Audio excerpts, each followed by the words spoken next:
be able to be here today.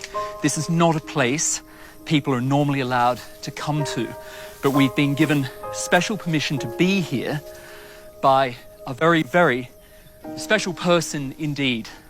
And here he is, Prince Leo Zulukandaba.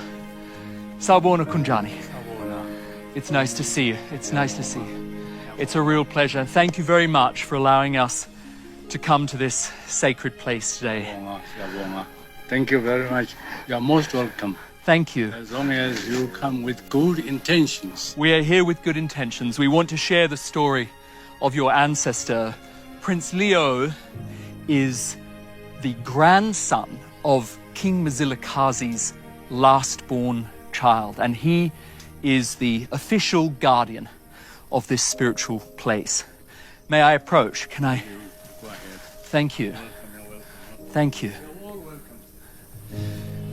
So behind this metal gate is where King Mzilikazi was laid to rest.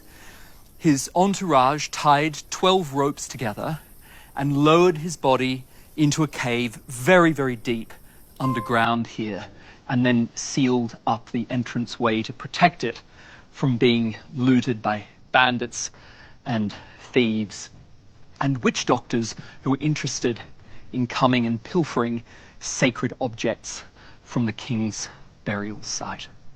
Let's keep going.